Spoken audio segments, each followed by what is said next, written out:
we were talking earlier about things that people say in email chains and on the phone as you're discussing contracts. Mm-hmm. It's all white noise. Yep. And yeah, things that people say about what they're going to spend money on or what people would do. It's, some guy comes up to me at the bar, looks at me the wrong way, man. I'm gonna crack his head. I'm like, there's just a lot of white noise in the world. There's a lot of posturing. Even in relationships. There's tons of examples, I feel like, in relationships where people say what they would do. Well, I can't think of anything now, but I'm just thinking, how do you tie this back to people's lives if they don't care about investing? But I feel like you see it in relationship conversations as well. If it were me, I would totally do this, or I would never do this. But is their behavior? Does their behavior match that? I think it's very common in romantic relationships for someone's behavior to be pretty unimpressive, but they'll promise you the world. Mm-hmm. And then people get confused. And I've been guilty of this. And they take them at their word. Like, oh my God, this person's such a good... They're planning on... This person's such a good boyfriend or such a good girlfriend. Or they're so caring and they're so loving. They say they love me so much. And it's like, okay, have they done anything thoughtful for you in the last 6 months? Have they ever gone over the top, spent a lot of time, energy, effort, or money to do something? No, they're just totally mediocre boyfriend or girlfriend. They just come over, they hang out. That's fine. But it is fascinating. That's me, dude. Don't. Dude, it's totally fine. It's just funny how quickly we are to hear them espouse how much they would do for us and how much they love us and take that as fact instead of hearing that as white noise and looking at the behavior and going, this person, I like this person. I like to hang out with this person. They're not doing anything particularly crazy in the realm of being a good boyfriend or girlfriend, but that's okay. But that's not what we do. What we do is take them at their word, and then we think and believe that they're amazing. Mm-hmm. And then that leads us to stay in the relationship as their behavior gets even worse, let's say. Deteriorates. Yeah. And from the other side, if you're, because we all are sometimes, being the white noise, making the promises, saying that you're going to do things.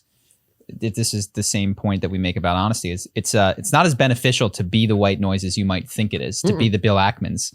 There's a cost that comes with, in a relationship, saying all of the wonderful things you're going to do, convincing them to stay. And now you're dating someone who doesn't want to be with the you that you are. Yeah. They are waiting on the promised land you to eventually show up.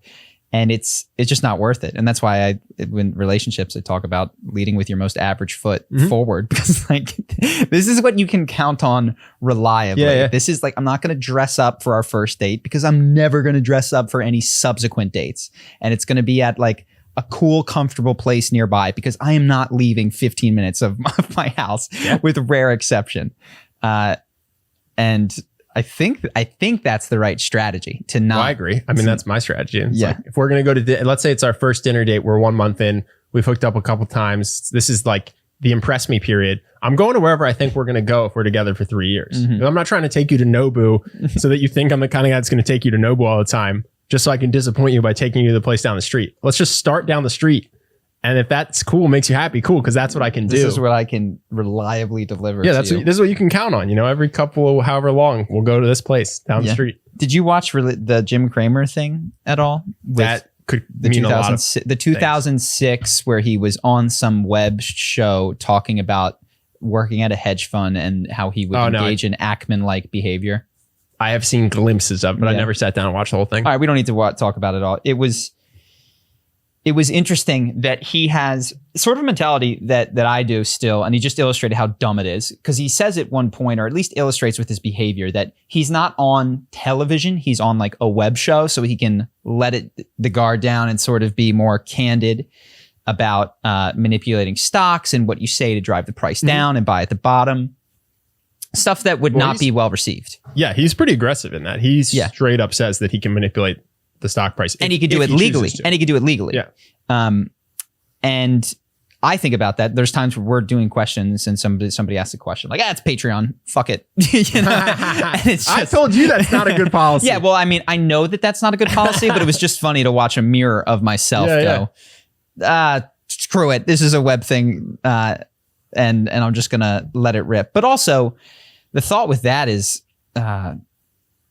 I was watching him. I was like, man, you don't want to have to play a character. And there's degrees to which we do. And I don't swear as much on this podcast as I do. And well, he's literally basically a TV. Yeah, he's just a character. I don't think he plays himself. I don't think at dinner he's that over the top. I could be wrong. Well, I guess I was thinking about myself, and I was like, I play part of myself when I'm on air. Yeah. I think I play like the thinker, the calm guy. But just so you all know, like all I do are give hot takes during my day. Yeah. I don't read the article. I go off the headline. I complain about people that I don't understand. When you decide it's podcast time. Exactly. And then I go, oh crap, I was wrong about that. I can't speak. I have to like totally limit the range of things to which I pretend to have knowledge. Yeah. But in my life, I'm constantly. I think that's okay though. I actually think the threshold for I'm going to say this to my one friend should be lower than the threshold for I'm going to say this and maybe 50,000 people will see it. Yes.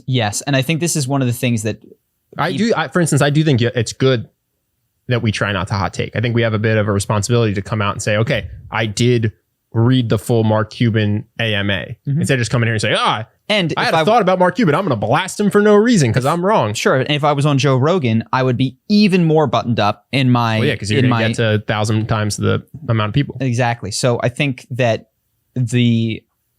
which is true that we're saying is communication isn't about what's said. It's an interactive thing that it requires a known quantity of audience and an understanding of that. I think that's good though. I'm sure Obama doesn't speak like he does in his speeches all the time, but it's nice that his speeches are eloquent and well prepared. And then he goes on the basketball court and maybe just talk shit. Yeah. Yeah. I think that's a decent way to go about things. Well, what we haven't as a society grasped yet, because so few of us have been in this position where we've been able to deeply think about like, why did I say that on camera one way and a different way off camera? Oh, it must be because I'm fake. It's like, no, it's because you recognize that communication is about the audience as much as it's about what you're saying. The problem is that when you can transport things out of, okay, I said this to my 4 friends and now this is being broadcast to the entire world, which has a totally different understanding. And I would have purposely spoken different and it wouldn't necessarily have been fake to do that. Well, like, it's not that I'm hiding this. It's that it's necessary and we all speak to children one way, groups of people one way, our best friend or our confidant another way. And that doesn't necessarily require any sort of, deception, perhaps is the word. I just had 2 thoughts on this. One, I think that's why Twitch streamers get in trouble more than podcasters. Yeah. It's pretty unnatural to sit down with a microphone and talk the way we do. So it puts you in a different state. Yeah. But when you're playing a video game live streaming it, you just go into your default eventually unfiltered you're mode. there for 10 hours a day. Eventually you will. You know, it's weird. Twitch streamers get in trouble, but athletes don't. And we talked about this with Jordan Peterson. It's who controls the editing. They wear mics. They have hot mics, but you never hear them go off. And I'm sure they say some crazy shit. The athletes wear hot mics? Yeah, sometimes. During the game? Yeah, they get mic'd up. You're kidding. In football and in basketball. But who's controlling the editing? Someone that wants them to appear to be very palatable, not racist. That's not going to last. Not vulgar. That's not going to last. Well, they've been doing hot mics for 20 years, I think. So I forget where I read this, but it was just an interesting point that there was a time in Hollywood where the studio felt that they had a vested interest in protecting their stars from salacious scandals. And then eventually they just bought the tabloids and made money on both sides of it. Made money on the movie and then made money on the gossip. Studios don't own particular actors for their career, though. Not that athletes are owned, but if you're the Lakers, you don't just have LeBron for this movie. You have LeBron for until he leaves, until his contract is out. So it's kind of like if you had, you're at Harry Potter 1 and you find out that Emma Watson has done something. You know what I mean? Is that her name? Emma Watson, yeah. You have a vested interest in for 15 years making sure that she does not become a scandal. Yeah. So I think it's a little bit different with sports in that regard. But because I was just thinking, they compared to Twitch streamers, they must say the most awful shit to each other. Yeah.